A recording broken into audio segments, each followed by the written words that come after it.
just that word fight and battle that people often use with cancer, that's gearing up our fight or flight response. That's being 100% on all the time. Push, push, push. Is that really good for a struggling body?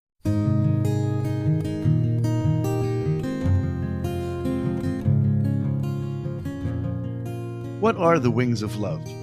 How can someone help a loved one when they're diagnosed with a potentially life-threatening condition? Can we still enjoy life after dealing with cancer? Welcome to Bereaved But Still Me. Our purpose is to empower members of our community. I'm Michael Lieben and the father of 3 children, Idan, Sapir, and Liel. Liel, my youngest daughter, was born with a heart defect and later developed autism and epilepsy. Losing her at 15 is what has brought me here to be the host of this program. Our guest today is Tara Reynolds. Tara developed Wings of Love, a 48-card oracle deck featuring butterflies and moths to help terminally ill patients and their families come to terms with impending death. As a 2-time cancer patient, she was struck by the lack of support materials available for end-stage patients. Before she leaves this earth, she'd like to change that. In today's program, we're going to learn more about Tara, her oracle deck, and some advice from Tara on how to help others with cancer. Tara, welcome to Bereaved But Still Me.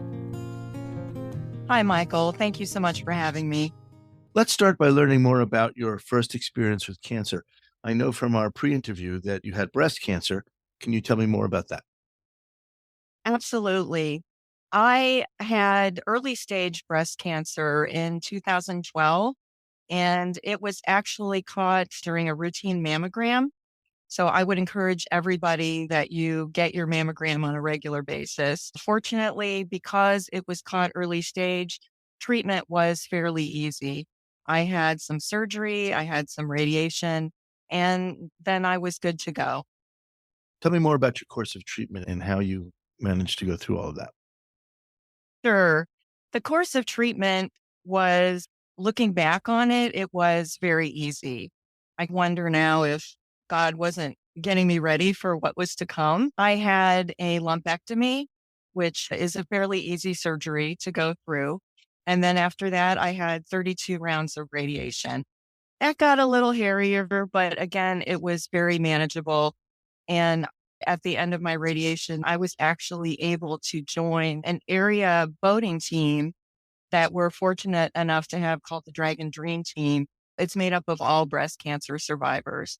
So I was able to get back in the water, and with the help of those ladies around me, I was able to surpass where I had been as far as physical fitness goes and just really engage in life again, which was wonderful.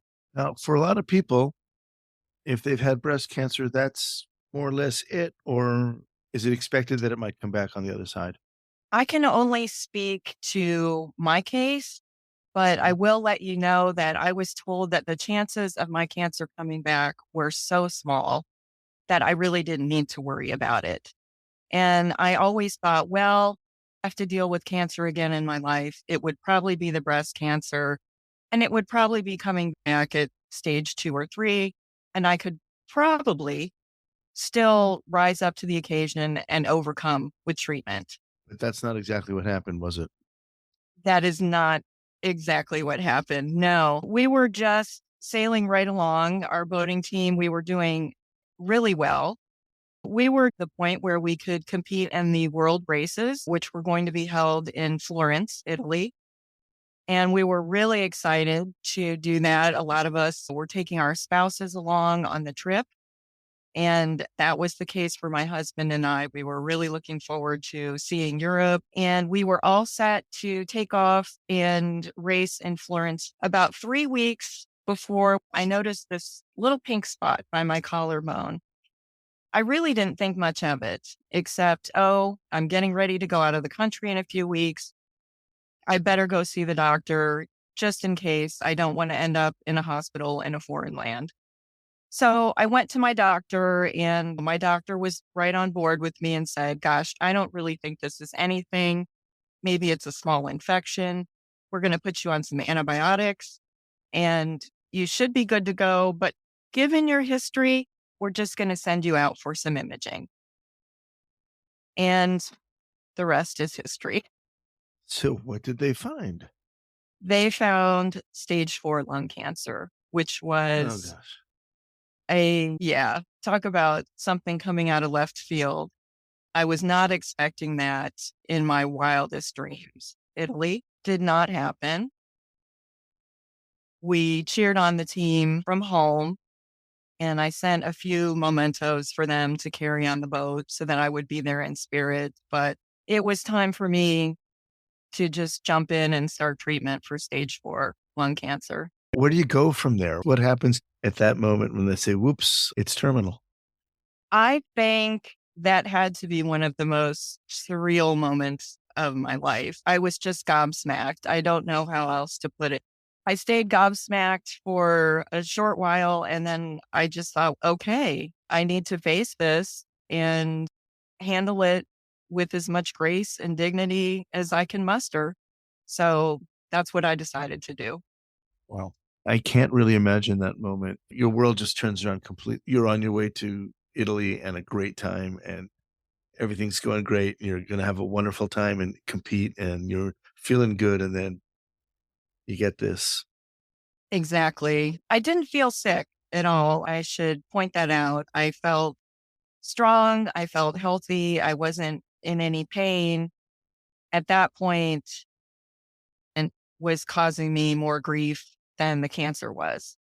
Did you get the impression that I've been through this before, but it's a little different this time? Did you have any reflections on what was coming? Yes, I did. Being diagnosed with early stage breast cancer feels like a giant pep rally. Everybody's rooting for you. Everybody's cheering for you. You're getting swag bags. People are coming out of the woodwork. They're dropping off meals. They're doing beautiful things for you. Strangers are coming out of the woodwork. Stage 4 cancer is a whole different ballgame. It's How so? one of the loneliest feelings in the world. Yeah, it's one of the loneliest feelings. There's no cheerleaders. There's no pink pom poms. There's no swag bags. There's nobody telling you, you got this, because everybody knows what's going to happen eventually. And the part that I think we all forget is that's going to happen to all of us eventually anyway. Well, I think those of us in the heart world are aware of that. I've heard from other heart parents, everybody eventually. So it sort of gives them a strength to push through with whatever it is they have ahead. Yes. Yes. So stage 4 cancer felt really lonely and really strange. Instead of having people coming out of the woodwork to support me, it almost felt like people were running into the woodwork to get away from me, as if I might be contagious somehow, or perhaps they didn't know quite what to say to me. I think it's that. I don't think we do death really well in this country. I think we can learn how to do death a little bit better here in the United States. You are listening to Bereaved But Still Me. If you have a question or comment that you would like addressed on our program, please send an email to Michael Lieben at michael@bereavedbutstillme.com. That's michael@bereavedbutstillme.com. This content is not intended to be a substitute for professional medical advice, diagnosis, or treatment. The opinions expressed in the podcast are not those of Hearts Unite the Globe, but of the hosts and guests, and are intended to spark discussion about issues pertaining to congenital heart disease or bereavement. Welcome back to Bereaved But Still Me. We're talking with Tara Reynolds. Tara, we were talking about how you discovered you had a terminal illness. Tell us now about how that led you into art.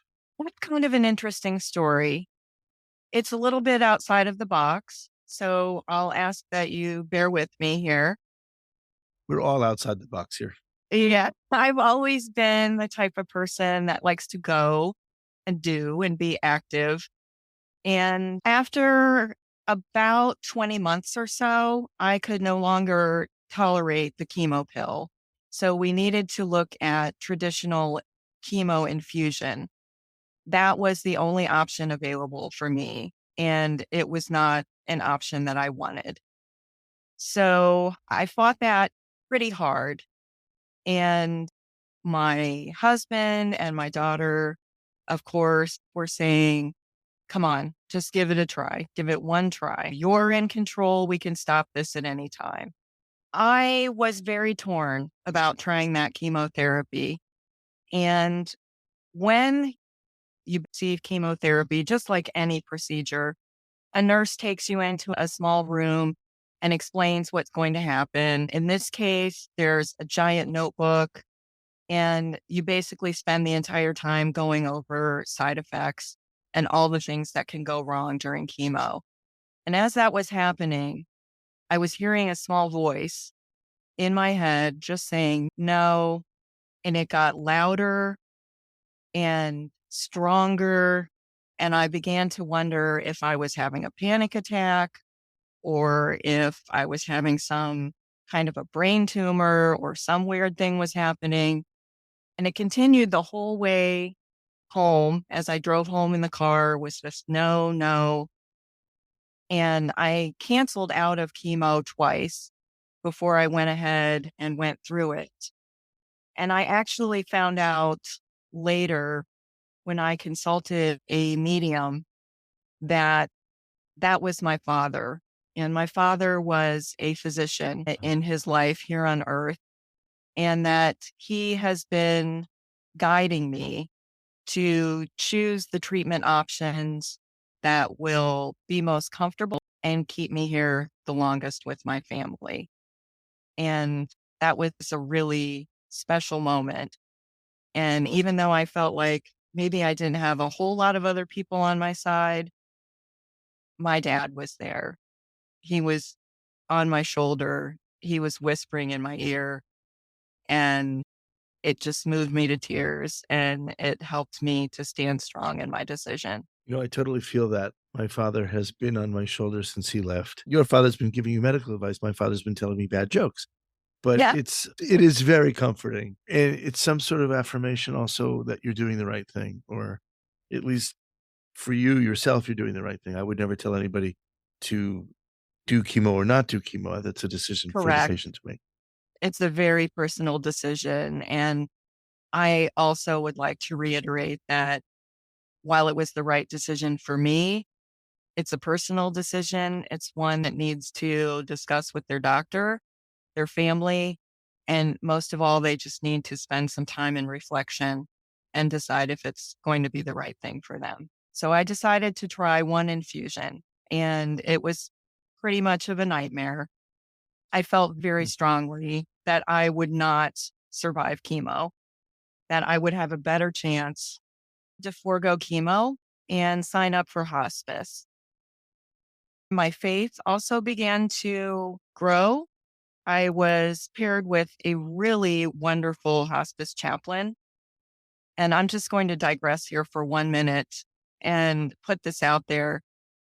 If you're dealing with a terminal illness, please call hospice sooner rather than later, because the sooner you begin to work with them, the actual longer life expectancy you might have.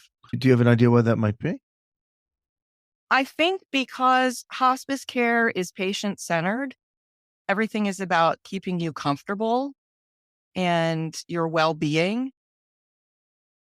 Chemotherapy is not that.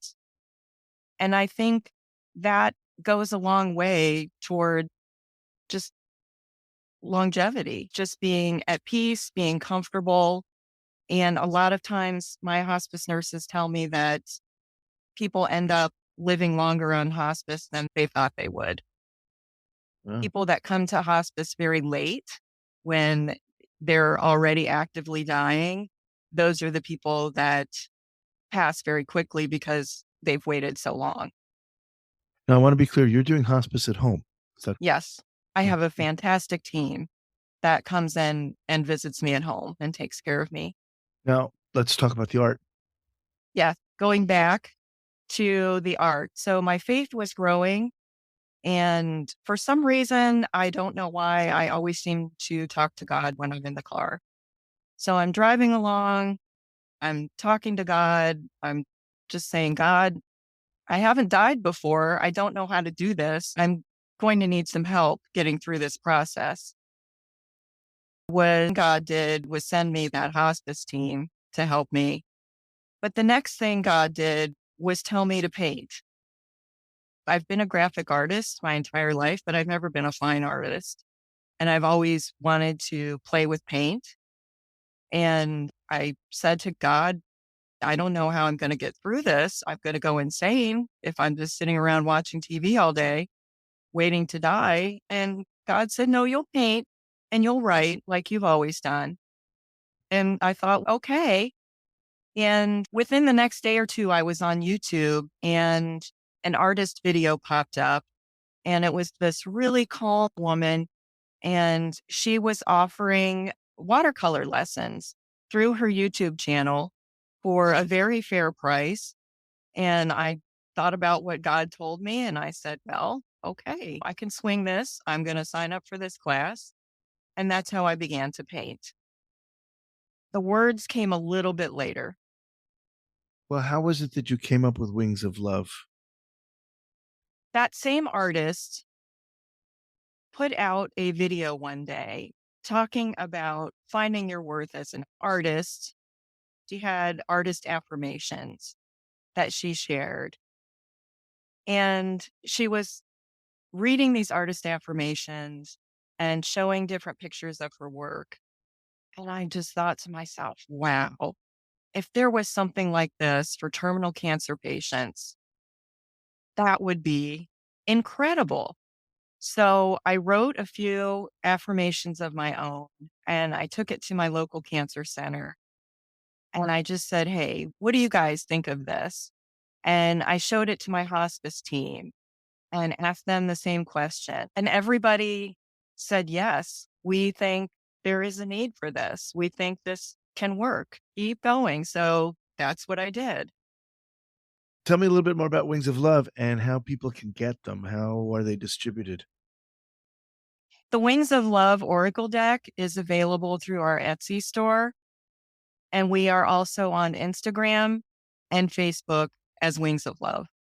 So I can buy one, and how does the other one get donated? Do I tell you who to give it to?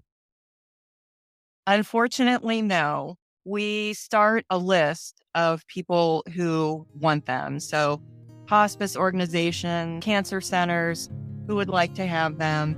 And we just go down the list and fill the orders 10 decks at a time. If you've enjoyed listening to this program, please visit our website, heartsunitetheglobe.org, and make a contribution. This program is a presentation of Hearts Unite the Globe and is part of the Hug Podcast Network.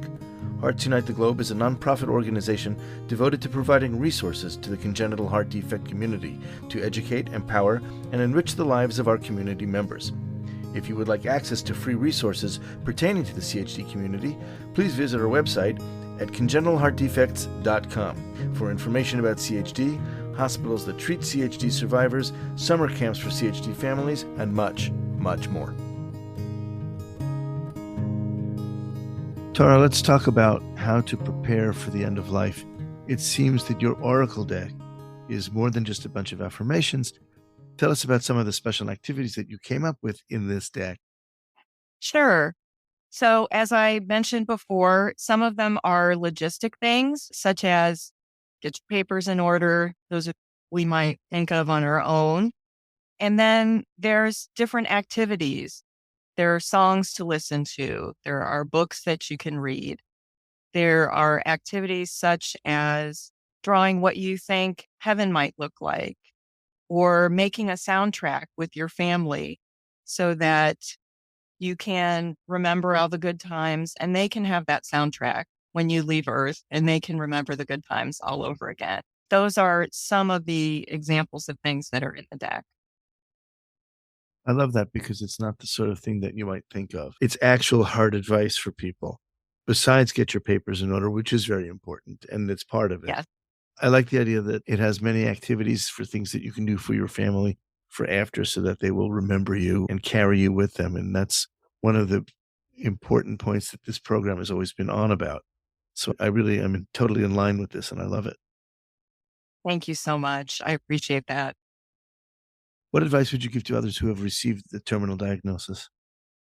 The first thing that I would say is to just give yourself a little time to let it sink in. It's a lot. It really is. And the second thing I would say is don't get ahead of yourself. Yes, it's important to think ahead in terms of, like we mentioned, get those papers in order and so forth, but don't lose sight of the present day. I start every day just saying, okay, God, what are you bringing me today? What's on our agenda today? And I try to just take it day by day. And day by day has gotten me 20 more months than my oncologist said I would have. I think it's a pretty good plan. So although it's very simple, Just for comparison, on chemo, how much time did they give you if you had done chemo? 2 to 6 months. And we're here now 20 months later. Yeah, we're here 20 months later. We don't give medical advice, and we're not going to tell people here, don't do chemo. That's not the point. I think the No, point is, though, that there are decisions that people have to make that involve themselves and basically themselves alone. It's a difficult decision. So I wanted to ask you a little bit about hospice. sure. I think I've evolved on hospice. I was a little concerned that if you are in hospice, maybe you're not doing everything you could be doing. And there are people who I think would think that if I'm not Hmm. doing chemo, then I'm hurting myself by not doing it. So tell me a little bit about what that's involved, because I see these, again, I'm not a doctor and I don't play one on TV, but I've seen these ads for all these miracle medications for cancer. And then half of the commercial is all the things that could go wrong, including it could make your cancer worse and you could die. Yes. So My family and I, we have a little game that we play where we make up side effects to those commercials. right. Your ears will bleed. That's what it's just Yeah. crazy. Uh, Uncontrollable stock rockets. Yeah. and we're laughing, and I'm sure somebody thinks that's inappropriate, and I apologize. But No, I you got also to think laugh. it's You got to laugh. that's my line. Yeah, you took it. But seriously, for people considering hospice, it's one of those things that I'll give an example that's not exactly the same thing. When my daughter was dying, we had different options. We could leave her on the machines for who knows how long. We could take off all the machines but the breathing machines, and so that she would crash. Or we could Hmm. disconnect her now with some sort of dignity and let that happen. And my Yeah. children wanted us to go all the way and let her crash, because that way they could say there was nothing we didn't try. Okay. And that's one aspect of it. But if we had Yes. done that, we would not have been able to donate any organs. And so we had to take that leap and say, once she's brain dead, she's really gone, and breathing or not breathing, she's gone. But that's a decision we had to make. And I think you have to make the similar decision in hospice. Your diagnosis is terminal. All Yes. right. Can't be more blunt than that. You are going to die from this. So it's not a Yes. question of, can I stop it from happening? It's, can I stave it off a little bit in a way that may be terribly painful and hurtful to me and my family. I think people don't necessarily think that through until they're in that position. You're there. I'm not. Am I right? Yes. Yes. Absolutely. I am a big proponent of starting hospice before you think you need to start hospice. Hospice nurses, social workers, chaplains, physicians are miracle workers. They are, I call them my earth angels. They are so different from the type of staff that I encountered dealing with oncology. And that's not to say that oncology staff isn't effective and isn't caring. They are. But when you're dealing with chemotherapy, there is an attitude of you've got to fight through this, you've got to push through this. And if you think about just that word fight and battle that people often use with cancer, that's gearing up our fight or flight response. That's being 100% on all the time. Push, push, push. Is that really good for a struggling body to be in that state? I don't think it is. It wasn't for me. Hospice allowed me to come at this the way that I wanted to. I was in control. I could start my pain medicine when I wanted to. I could talk to a chaplain when I wanted to. If I didn't want to do something, we wouldn't do it. No problem at all. Feeling like I had this team that was 100% behind me, I can't tell you what that did for my spirit.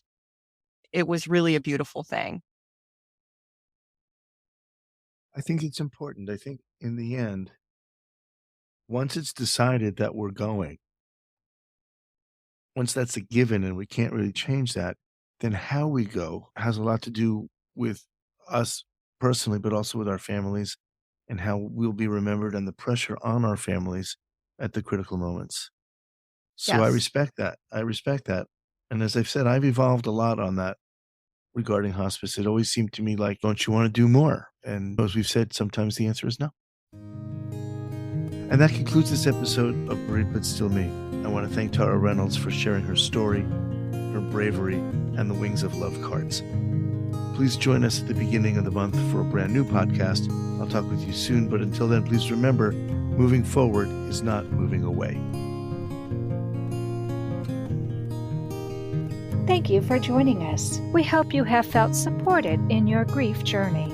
Bereaved But Still Me is a monthly podcast, and a new episode is released on the first Thursday of each month. You can hear our podcast anywhere you normally listen to podcasts at any time. Join us again next month for a brand new episode of Bereaved But Still Me.